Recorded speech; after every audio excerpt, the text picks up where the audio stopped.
dollar. Dirt and money, no soul.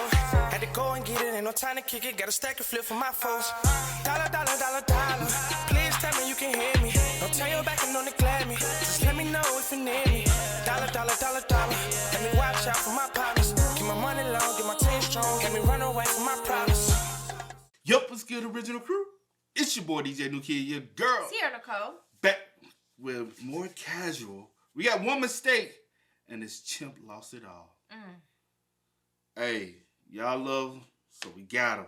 With that being said, make sure you check out the links in the description box. Down below. You already know where to go, man. You want to first support? All you have to do is check out down below. Also, if you enjoyed today's video, like it with a thumbs up. Bet. That being said, man, we got one mistake, and this chimp lost it all. You ready to get into it? I'm ready. All right, let's go. Let's check it out. Let's see what this one about, man. This is what it looks like to F around and find out. At this point, y'all already know how I feel about chimps. They're chainsaws with thumbs. Chimps will actually commit coordinated and calculated acts of violence. I'm talking premeditated in the first degree. Usually they'll do this against rival troops, but sometimes it be their own mans. Chimps often have a dominant alpha male with all the others falling into a hierarchy.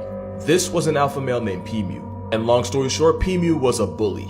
He was a tyrant top dog and asserted his dominance by beating on his underlings. But like all bullies, one day P-Mew pushed too far. It started with P-Mew being groomed by another chimp named Primus. It was all good, until P-Mew turned around and bit Primus. Primus had enough and a fight quickly broke out. Soon a bunch of other male chimps got involved and basically they jumped P-Mew. Remember, they feared him, but they didn't like him. A couple chimps did try to defend him, but they were quickly chased off, leaving the former leader at the mercy of his troop. And chimps don't have mercy. If you look at people who survive chimp attacks, they have similar injuries: disfigured face, fingers, if not entire hands missing, and severe bite wounds. And that's because chimps don't try to murk you. They try to inflict as much pain as possible. And that is exactly what they did. These chimps took turns beating on their former leader, biting at his face and hands. At one point, they even castrated him. The chimps would constantly stop, and it would seem for a moment like they'd let P-Mew go, until one of them would start screaming and initiate the attack all over again. By the time it was over, the former bully was beaten, battered, and bloodied. He had been mutilated and was missing fingers, toes, and even the equipment you need to make babies. Ultimately, it was a rock to the skull that put him out of his misery. Moral of the story, if there is one, nobody likes bullies. Remember that elephant that traveled 100 miles to turn a woman into a hashtag and then pull up to her funeral to inflict more disrespect on her body? Well, it happened again, except this time we know the reason. Elephants are often used as work animals in places like Thailand, and apparently there's no workers union if you have 4 legs and a trunk. A 20-year-old male elephant named Pumpem was being worked in the intense Thailand heat carrying hundreds of pounds of logs, which I'm pretty sure is illegal now. I don't know if it was the brutal heat or the disrespect of taking orders from something 20 weight classes under it, but the elephant snapped. In more ways than one. Pumpem used his tusks to split his handler in half and then stood over a soul-divorced corpse for hours. Officials only recovered the body after darting the elephant from 1,600 feet away.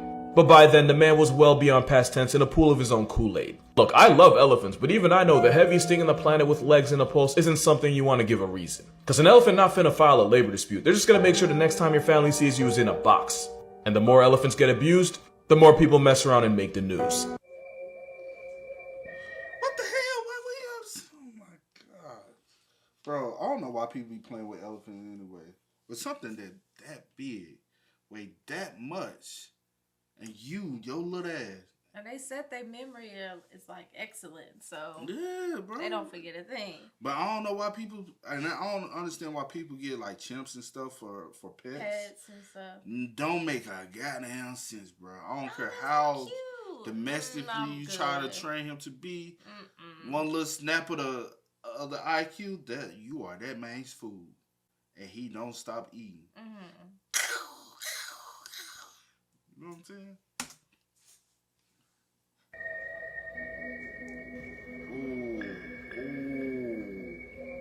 You wanna know the really messed up part about this? Like the part that will never sit right with me?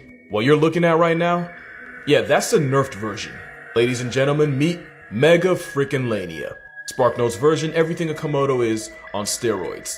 Megalania was believed to grow anywhere from 13 to 23 feet long and was estimated to tip the scales at well over 1,000 pounds. Like its Komodo cousin, it would have been armed with a mouthful of serrated steak knives for teeth. And like the Komodo, it would have hunted by inflicting a septic, venom-filled bite on whatever was on its grocery list.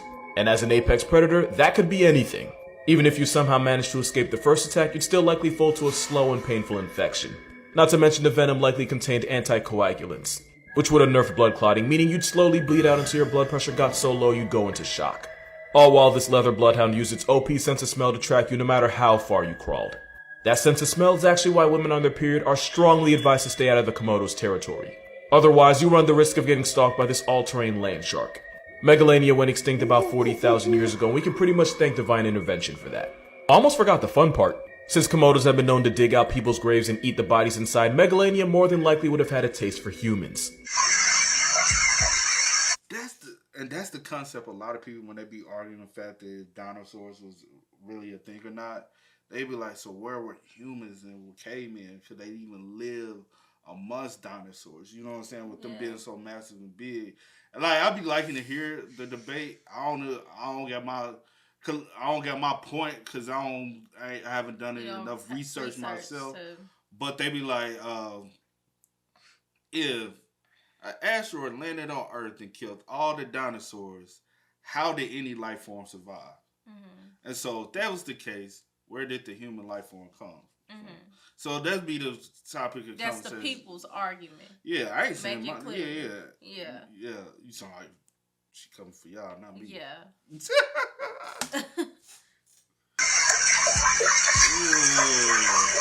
It's a salamander, specifically a giant Chinese salamander.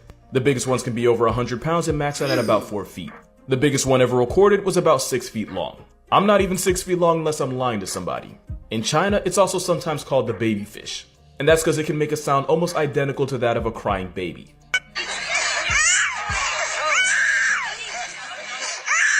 They're not legal as pets, but even if they were, at best you'd get a lot of visits from CPS, and at worst you might just get put on a list. And I low-key spent a minute trying to remember what this thing low-key reminded me of, until I remembered Hiccup trained his more melanated cousin. Also, me and this off-brand Pokemon have one thing in common, it's that we're both legally blind. But where I have contacts, giant salamanders have these little nodes all over their body that helps them sense vibrations around them. Basically beast breathing like Inosuke. And they usually do this while hunting for their worms, fish, crabs, and random shrew they like to eat.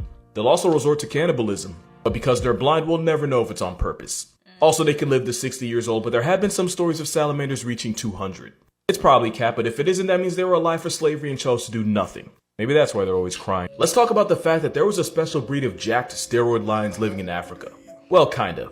So there's a part of Africa where the Okavango River meets the Kalahari Desert, resulting in the oasis known as the Okavango Delta, which is basically a Whole Foods for animals of all kinds. Here's where the lions come in. Basically, some years ago, a bunch of lions got stuck on an island when a river changed course and isolated them from the mainland. But instead of folding, the lions started adapting to survive there. Instead of avoiding the water, the lions would willingly wade and swim through the flooded wetlands. And they survived by hunting the only animal that was available at the time, Cape buffalo. That is a Cape buffalo, an assault charged with legs so on sight that hunters nicknamed it Black Death. And they're so dangerous that lions usually won't hunt them if they have another choice.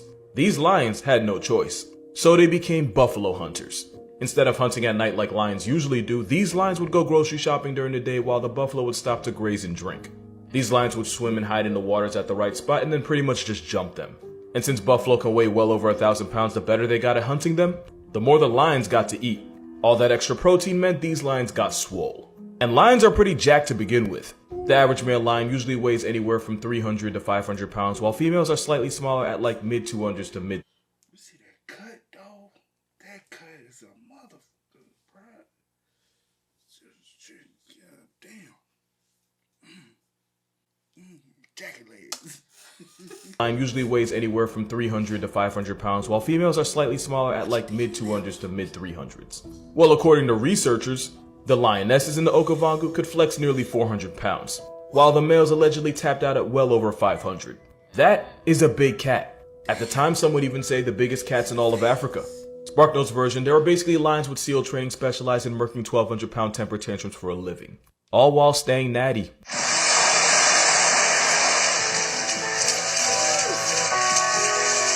That is the biggest animal you've never heard of. That is a Takin. It's basically a gigagoat that can tip the scales at up to and sometimes over 800 pounds. It might remind you of the muskox. Even though at a family reunion, the Takin would sit right next to sheep. Their entire bodies are covered in an oil that smells a lot like burning rubber. They use that to mark their territory by rubbing up against something like a tree. It also helps protect them against the rain. If you've never seen one before, it's probably because they're only found in places in South Asia like Bhutan and parts of China. Also, they can live 12,000 feet above sea level. They use that big nose to heat up air before it gets into their lungs. It's also why it looks like a moose that lost a fight to a beehive, which is actually how some biologists first described it. They're not usually dangerous to people, unless you give one a reason. In 2007, a Takin broke into a man's house, hit, sticked him, and proceeded to injure 8 more people, including a pregnant woman. That is a Takin with a reason, but for the most part, they're pretty chill. The more you know.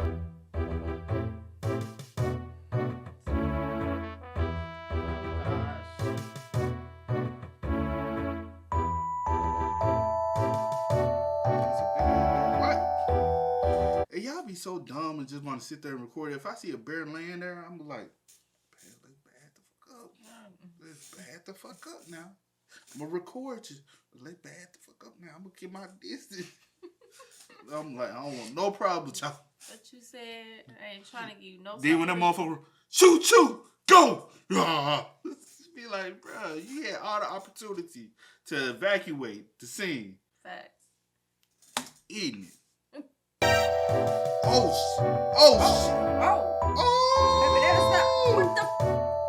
the hell is that? Yeah, friendly reminder that wolves aren't just unhinged huskies.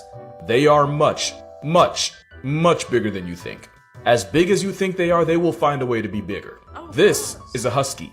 This is a husky next to a wolf. And if you're talking about the biggest wolf in the world, you're probably talking about the Timberwolf. Biggest ones can grow to 7 feet long. Keep in mind he's 7 feet tall. And they can weigh up to 130-something pounds. And if that number doesn't mean anything to you, keep in mind most German Shepherds, the same one that would probably fold most dogs, usually weigh less than 90. And if you're still not impressed, that is what happens when a wolf has to remind you who he is. You might be from the hood, but he from the wood. He don't play. Elephants have one huge fear, and it's... I thought we was on a bear. That motherfucker hopped up and ran before he did. I said, nah, that ain't no bear, baby. That's what I was like, what the hell is this? If you don't get your dog, You ain't serious. You just recording. Get over here, Jack. something. being used to save their lives. And no, it's not what you think. It's not mice. Elephants are actually terrified of bees. They don't mess with them. It's kind of poetic, right? Something that weighs 5 million bees is scared senseless by one. Mostly because they're afraid of getting stung inside their trunk. But anyway, elephants are smart enough to break into villages and steal food, which can get them put on shore by farmers protecting their livelihood. Alternatively, the elephants sometimes get their lick back by turning the farmers into chalk outlines. So to avoid all of this, farmers will put up fences with beehives around their property to keep the elephants out. And once again, the same animal that violates the biggest things in nature folds to a family of flyops. And for the most part, it's worked. Farmers are able to keep the elephants out without losing their crops and without having to flatline an elephant. And the bees even produce honey, which is branded as elephant friendly. So yeah, being afraid of bees helps keep elephants and farmers on the census. There's your good news for the week. This horse shouldn't be alive right now. Let's talk about that. This is Przewalski's horse. You can find them in Mongolia, where there's about a little under 2,000 of them. It wasn't always like that, because this horse actually went extinct. This time 50 years ago, you would not find this horse in the wild. Przewalskis used to be all over Asia, but because of competition with humans, hunting, and habitat loss, they eventually got pushed out to East Asia, where they literally went to die. But a few horses were kept in captivity after the species got discontinued in the wild. And by few, I mean 12. The same horse that used to be thousands strong got cut down to 12 members by 1950. I want y'all to think about how crazy that is. The 12 horses were carefully bred as part of a program that was pretty much their Hail Mary. Zoos that had Przewalskis even started an exchange program, that way the next generation wouldn't be too inbred. In 1979, there were about 400 horses across 16 different breeding facilities, and that number grew to 1,500 by the 90s. Eventually, the populations became stable enough to be reintroduced back into the Mongolian steppe, where every horse there now is directly descended from one of the last 12. They're still endangered, but you won't find a better comeback than that. This is not Photoshopped. You're looking at... That's look good, though. Like, I'll be wondering how, like, with things that's... I'm, like, super inbred, though. Mm-hmm. You know what I'm saying? If you think about it, depending on how you look at it, mankind is super inbred. We all are Alabama cousins. Oh, gosh. World's first and only albino gorilla. As a baby, he was found by a farmer after that same farmer murked his entire family. That's a whole anime origin. The white gorilla was sold to a primatologist and eventually ended up in the Barcelona Zoo, where the vanilla gorilla went viral. Or I guess the 60s version of viral, because that's when National Geographic put him on the cover in 1967. That's also around the time he got his name, Snowflake. Snowflake became a popular figure for both people visiting him in zoos and scientists that wanted to figure out just how he came out Caucasian. I should have put this earlier. Oh, whatever. Here it is. Hey, say hi, Daddy. Whose goddamn white baby is that? Turns out it was because of a Oh my god. You know me. Caucasian. I should have put this earlier. Oh, whatever. Here it is. Hey, say hi, Daddy. Whose goddamn white baby is that? Turns out it was because of a mutation. One so rare that in the 60 years since he was born, we have not found one gorilla like him. Snowflake ended up having 22 kids with 3 different mothers. Impressive, but still less rounds than Nick's canon. And out of the 22, not one of them came out looking like Snowflake. He also had 22 grandchildren, none of them sharing the same Caucasian persuasion. He was literally one of one. He ended up getting skin cancer in 2001, which probably did have something to do with the albino thing. Not wanting to see him in pain, the zoo ended up putting him down. But not before thousands of people visited the zoo to say goodbye to him. He also managed to live to 40, even though he turned out to be inbred. His dad was his mom's uncle. Don't think about it too hard, it gets weird if you do. But overall, Snowflake did alright for himself. This pigeon saved hundreds of lives and might be the reason some of y'all exist. This is Cher Ami, and he was one of the hundreds of carrier pigeons used by the US Signal Corps during World War I. Carrier pigeons were popular. So he was his mom's cousin, but also son. And he's his dad's son, but also his great nephew. That fucked up. That fucked up. Mama cuz. He said don't think. And he was one of the hundreds of carrier pigeons used by the US Signal Corps during World War I. Carrier pigeons were popular at the time because radio wires weren't as reliable and pigeons can deliver messages at 50 miles per hour. During an intense battle in France, soldiers from the US 77th Division were pinned behind German lines. Over 500 men were trapped without food, water, or ammunition, while taking fire from the surrounding Germans, and even friendly fire from troops that didn't realize they were there. Out of over 500 men, more than 300 never made it out, and anyone who tried to go out for help was quickly put out of commission by the German soldiers. They had no choice but to send out carrier pigeons asking for help, but the Germans knew about this, and they were trained to murk anything with feathers out of the sky. That's when they sent out Cher Ami, with a note attached to his leg begging for help and for the Allies to stop firing. Cher Ami flew to deliver the message, but got lit up by German gunmen. Against every force of nature, he ate the shells and traveled the full 25 miles over to division headquarters, despite being blinded, bleeding, and having his leg literally hang on by a thread. The message was received, and about 194 men survived because of it. And so did he, after army medics refused to let the bird pass tense. He lost his leg, but not his life, and the one-legged hero of the 77th Infantry was sent home on a boat back to the US, where he received several awards for what he did, including the Croix de Guerre, one of the highest military honors in France. He passed away about 8 months after his injury, but you can still see him in the Smithsonian. Just know you're looking at a hero. A mama bird? You can't say nothing. Mama bird. Mama bird. Jada white baby, mama bird. Hey man, shout out to that information, but Shout casual, out. bro. Yeah. That was some good information, though. Yeah, I learned. I'm out where I was or something. I'm always learning something with these. With that being said, man, y'all spam us up. Y'all let us know y'all thoughts in the feeds down below. But as always, I do go by the name DJ Kid. This is Cher Ami. you are. Had to go and get it, ain't no time to kick it. Got a stack and flip for my foes. Dollar,